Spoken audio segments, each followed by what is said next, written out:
So yan, hello, good morning everyone. So this is your Admiral Mentor and today, mayroon akong i-discuss sa iyo na pwede mong pagkuhanan ng aral o pwede kang matuto. Okay? Kasi alam mo ba, ikaw, nakakita ka na ba ng isang espada or samurai? Yung espada or samurai guys, ito yung isa sa natural treasure ng bansang Japan o kasama sa kultura nila.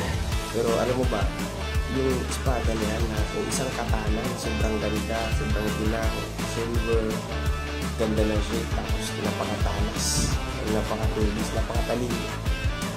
Pero alam mo ba, bago yan naging isang matalim kung magandang espada, kung magandang katana, nagmula lang yan sa isang ordinaryong bakal na pwedeng isang bakal lang yan na mabigat o na posibleng merong kalawang na yung bakal na pwedeng yung ginagamit sa kapag nagtatayo ng bahay o building, diba? Yun. Bago naging isang maganda at matalim na katana, nagmula muna yan sa isang ordinaryong bakal na mayroong kumuha sa kanya, tapos pinukpok, pinanday, nilagay sa apoy, pinukpok, pinanday, nalagyan ng shape, tapos hinasa hanggang sa naging matalim hanggang sa kanila.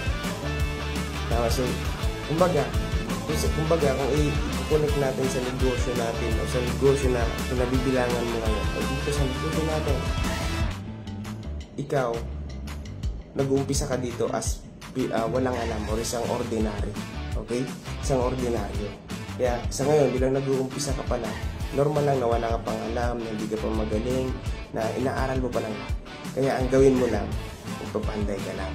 Kasi kailangan mo lang pandayin para tumalas ka, para tumalim ka, para kuminang ka, para gumanda yung shape mo. Okay?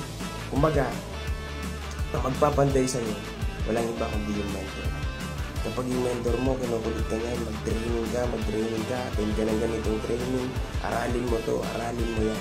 Isa lang ibig sabihin niya, gusto niya na maging maganda kang katana.